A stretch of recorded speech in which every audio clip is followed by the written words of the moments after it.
ವೀಕ್ಷಕರೇ, ವಿಡಿಯೋಗೆ ಸ್ವಾಗತ. ಧನುಷ್ ಹಾಗೂ ನಯನತಾರ ಇವರ ಮಧ್ಯ ಏನಿದು ಕಾಂಟ್ರವರ್ಸಿ? ಯಾರದು ಸರಿ, ಯಾರದು ತಪ್ಪು ತಿಳಿದುಕೊಳ್ಳಲು ವಿಡಿಯೋನು ಕೊನೆವರೆಗೂ ನೋಡಿ. ನವೆಂಬರ್ 16, 2024 ಲೇಡಿ ಸೂಪರ್ ಸ್ಟಾರ್ ಆದ ನಯನತಾರ ಹೀರೋ ಧನುಷ್ ವಿರುದ್ಧ 3 ಪುಟಗಳ ಬಹಿರಂಗ ಪತ್ರವನ್ನು ಇನ್ಸ್ಟಾಗ್ರಾಮ್ನಲ್ಲಿ ಪೋಸ್ಟ್ ಮಾಡಿದ್ದಾರೆ. ಕೇವಲ 3 ಸೆಕೆಂಡ್ ವಿಡಿಯೋಗಾಗಿ ನಟ ಧನುಷ್ 10 ಕೋಟಿ ಡಿಮ್ಯಾಂಡ್ ಮಾಡುತ್ತಿದ್ದಾರೆ ಎಂದು ನಯನತಾರ ಆರೋಪಿಸಿದ್ದಾರೆ. ನಯನತಾರ ಲೈಫ್ ಬೇಸ್ಡ್ ಡಾಕ್ಯುಮೆಂಟರಿಯಾದ Nayanthara behind the fairy tale trailer November 9, 2024 release ಆಗಿತ್ತು. ಆ ಟ್ರೈಲರ್ ನಲ್ಲಿ ನಯನತಾರ ಮತ್ತು ಡೈರೆಕ್ಟರ್ ಆದ ವಿಘ್ನೇಶ್ ಶಿವನ್ ಮಧ್ಯೆ ಲವ್ ಸ್ಟೋರಿ ಹೇಗೆ ಶುರುವಾಯಿತೆಂದು ಧನುಷ್ ಪ್ರೊಡ್ಯೂಸ್ ಮಾಡಿದ್ದ ನಾನುಂ ರೌಡಿದಾನ್ ಚಿತ್ರದ ತೆರೆಯಿಂದಿನ ದೃಶ್ಯವನ್ನು ಅನಧಿಕೃತವಾಗಿ ಬಳಸಿದ್ದಾರೆ ಎಂದು ನಟ ಧನುಷ್ ಲೀಗಲ್ ನೋಟಿಸ್ ಕೊಟ್ಟಿದ್ದಾರೆ ಎಂದು ನಯನತಾರ ಆರೋಪ ಮಾಡಿದ್ದಾರೆ.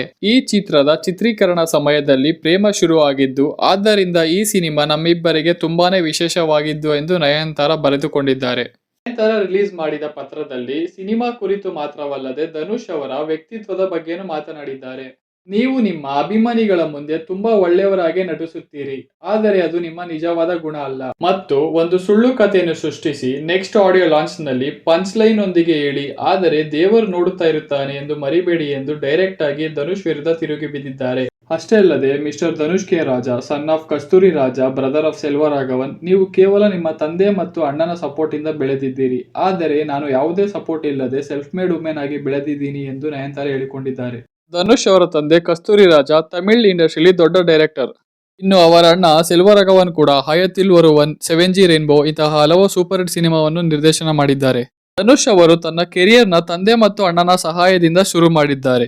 ಆದರೆ ಆಕ್ಟರ್, ಡೈರೆಕ್ಟರ್, ಪ್ರೊಡ್ಯೂಸರ್ ಆದ ಧನುಷ್ ಅವರು ಸ್ವಂತ ಪ್ರತಿಭೆ ಮತ್ತು ಕಠಿಣ ಪರಿಶ್ರಮದಿಂದ ಹೆಸರನ್ನು ಸಂಪಾದಿಸಿ ಹಲವು ಪ್ರಶಸ್ತಿಗೆ ಭಾಜನರಾಗಿದ್ದಾರೆ. ಇದರಲ್ಲಿ 2 ನ್ಯಾಷನಲ್ ಅವಾರ್ಡ್ ಕೂಡ ಸೇರಿದೆ. ಧನುಷ್ ಕೇವಲ ಕಾಲಿವುಡ್ಗೆ ಸೀಮಿತ ಆಗಿಲ್ಲ, ಟಾಲಿವುಡ್, ಬಾಲಿವುಡ್, ಹಾಲಿವುಡ್ ಸಿನಿಮಾಗಳಲ್ಲಿ ನಟಿಸಿದ್ದಾರೆ. 18 ನವೆಂಬರ್ 2024 ನಯನತಾರ ರಿಲೀಸ್ ಮಾಡಿದ ಓಪನ್ ಲೆಟರ್ಗೆ ಧನುಷ್ ಲಾಯರ್ ಕಡೆಯಿಂದ ರೆಸ್ಪಾನ್ಸ್ ಬಂದಿದೆ. ಈ ಚಿತ್ರದ ಪ್ರೊಡ್ಯೂಸರ್ ಆದ ನನ್ನ ಕ್ಲೈಂಟ್ ಆ 3 ಸೆಕೆಂಡಿನ ವಿಡಿಯೋ ಮೇಲೆ ಸಂಪೂರ್ಣ ಹಕ್ಕನ್ನು ಹೊಂದಿದ್ದಾರೆ ಮತ್ತು ಅವರಿಗೆ ಪ್ರತಿಯೊಂದು ರೂಪಾಯಿಯನ್ನು ಎಲ್ಲಿ ಖರ್ಚು ಮಾಡಿದ್ದಾರೆಂದು ತಿಳಿದಿದೆ.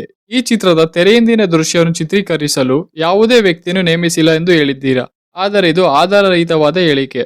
ಅಷ್ಟೇ ಅಲ್ಲದೆ ಆ ಡಾಕ್ಯುಮೆಂಟರಿಲಿ ನಾನುಂ ರೌಡಿದಾನ್ ಸಿನಿಮಾದ ಬಳಸಿದ ಎಲ್ಲಾ ದೃಶ್ಯವನ್ನು 24 ಗಂಟೆ ಒಳಗೆ ತೆಗೆದು ಹಾಕದಿದ್ದರೆ 10 ಕೋಟಿ ಪರಿಹಾರಕ್ಕಾಗಿ ಧನುಷ್ ಲೀಗಲ್ ಆಕ್ಷನ್ ಶುರು ಮಾಡುತ್ತಾರೆ ಎಂದು ಎಚ್ಚರಿಕೆ ನೀಡಿದ್ದಾರೆ.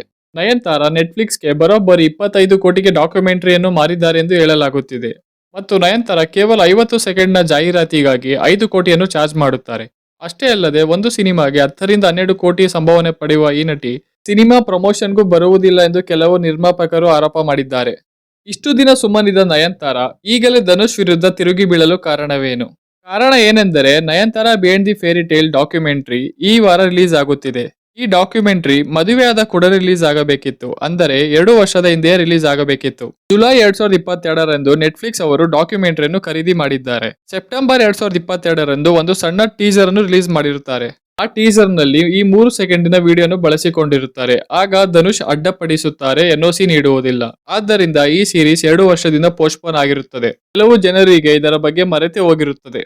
ಜನರಿಗೆ ಮತ್ತೆ ಇದರ ಬಗ್ಗೆ ಇಂಟ್ರೆಸ್ಟ್ ಬರಬೇಕೆಂದರೆ ಏನಾದರೂ ದೊಡ್ಡದಾಗಿ ಮಾಡಬೇಕು. ಕಾಂಟ್ರವರ್ಸಿ ಮಾಡುವುದರಿಂದ ಬರುವ ಪಬ್ಲಿಸಿಟಿ ಬೇರೆ ಯಾವುದರಿಂದ ಬರುವುದಿಲ್ಲ. ಕೇವಲ ಪಬ್ಲಿಸಿಟಿ ಸ್ಟೆಂಟ್ ಎಂದು ಧನುಷ್ ಫ್ಯಾನ್ಸ್ ಆರೋಪ ಮಾಡುತ್ತಿದ್ದಾರೆ. ಸೊ ನಿಮ್ಮ ಸಪೋರ್ಟ್ ಯಾರಿಗೆಂದು ಕಮೆಂಟ್ ಸೆಕ್ಷನ್ ಅಲ್ಲಿ ತಿಳಿಸಿ. ಈ ವಿಡಿಯೋ ನಿಮಗೆ ಇಷ್ಟ ಆಗಿದರೆ ಲೈಕ್ ಮಾಡಿ, ಇಲ್ಲ ಡಿಸ್ಲೈಕ್ ಮಾಡಿ. ಹೆಚ್ಚಿನ ವಿಡಿಯೋಗಾಗಿ ಚಾನಲ್ ಸಬ್ಸ್ಕ್ರೈಬ್ ಮಾಡಿ. Thank you.